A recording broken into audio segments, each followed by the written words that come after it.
खुशामदीद नाजरीन, आप देख रहे हैं हिंदुस्तान डेली के लिए मुंबई से ब्यूरो रिपोर्ट। नाजरीन, इससे पहले की खबरों में आगे बढ़ें, आइए नजर डालते हैं आज की 3 बड़ी हेडलाइंस पर।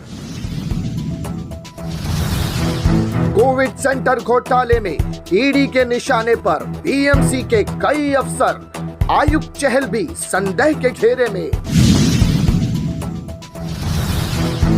अपनी छवि को सुधारेगी पुलिस, पहले नवी मुंबई व सातारा जिले से संरक्षण की शुरुआत। नकली नोट बेचने आया एक युवक हुआ गिरफ्तार, 500 के 8 नोट सहित 7 लाख का सामान जब्त। देखा नाज़रीन, ये थी आज की 3 बड़ी हेडलाइंस। चलते हैं खबरों की जानिब।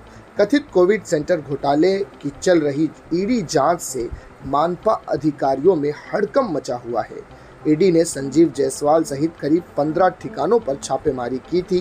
जायसवाल वर्तमान में महाड़ा के उपाध्यक्ष हैं। कथित कोविड घोटाले में इनकी संलिप्तता की जांच की जा रही है। ईडी की छापेमारी में पुलिस के हाथ 24 दस्तावेज लगे हैं। साथ ही 15 करोड़ रुपए से जायद की एफडी के दस्तावेज भी मिले हैं।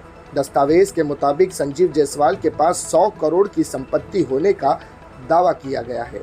जायसवाल ने इस केस में अपना बयान दर्ज कराने के लिए बुधवार तक का समय मांगा है, जिसके प्रतिवरण निर्देशालय ने स्वीकार भी कर लिया है।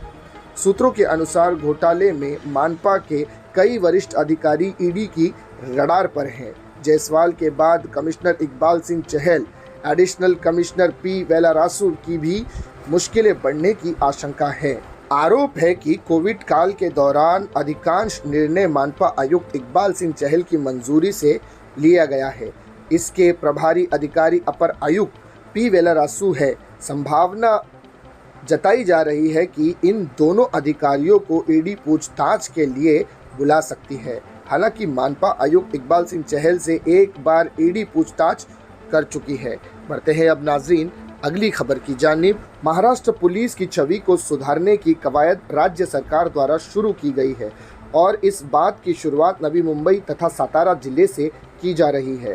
राज्य सरकार ये बात जानने का प्रयास कर रही है कि पुलिस जिस तरह से काम कर रही है, जनता उससे खुश है या नहीं, जनता के मन में पुलिस के प्रति किस तरह की छवि है। इसीलिए राज्य सरकार ने एक सर्वेक्षण कराने का निर्णय लिया है और इस सर्वे की शुरुआत नवी मुंबई से की जा रही है। समाज में पुलिस की छवि को अच्छा बनाए रखने के लिए समाज और पुलिस प्रशासन के बीच सामान्य होना बेहद ज़रूरी है।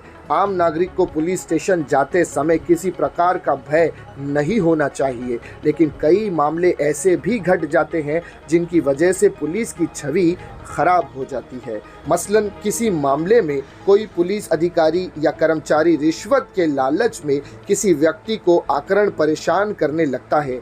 आम नागरिक पुलिस स्टेशन जाने से कतराने लगते हैं। हालांकि पुलिस की छवि को अच्छा बनाने के लिए कई तरह के कार्यक्रम भी आयोजित किए जाते हैं। पुलिस प्रशासन पर कानून व्यवस्था बनाए रखने की जिम्मेदारी होती है, जिसके लिए उन्हें आम नागरिकों का सहयोग ज़रूरी होता है। लेकिन कई मामलों में लोग पुलिस से बचते हुए दिखते हैं। पुलिस की छवि की वजह से आम लोग पुलिस के चपेड़े में पड़ने से बचते हुए दिखाई देते हैं। बढ़ते हैं अब नाजरीन अगली खबर की जानिब। मलाड पूर्व मालवनी स्टेशन अंतर्गत नकली नोट बेचने आए एक युवक को पुलिस ने धर दबोचा है। पुलिस को गुप्त जानकारी मिली थी कि नकली नोट बेचने के लिए एक युवक मालवनी पुलिस स्टेशन में आने वाला है, जिसके बाद पुलिस ने जाल बिछाकर आरोपी को मालवनी गेट नंबर 1 पंच गणेश मंदिर के पास से गिरफ्तार कर लिया। आरोपी का नाम उमेश जय किशन कुमार 32 वर्षीय है, जो कांदिवली पश्चिम अष्टविनायक सहकारी गृह निर्माण संस्था महाड़ा वसाहत का रहने वाला है। पुलिस ने आरोपी के पास से 500 के 8 नकली note, laptop, iPad, 2 pen drive, 4 mobile, कोर बैंड, paper ream, micro memory card, वाहन और रंगीन प्रिंटर बरामद किया है। जब्त किए गए सामान की कीमत 7,27,000 रुपये आंकी जा रही है। पुलिस आरोपी से पूछताछ कर रही है कि नकली नोट का व्यापार कितने वर्ष से कर रहा है और उसके साथ कितने लोग शामिल हैं। इसी तरह की खबरों के लिए नाजरीन बने रहिएगा हमारे साथ। मैं सिराज शेख, हिंदुस्तान डेली से फिर मिलूंगा किसी अगली खबर के साथ। तब तक के लिए जय हिंद।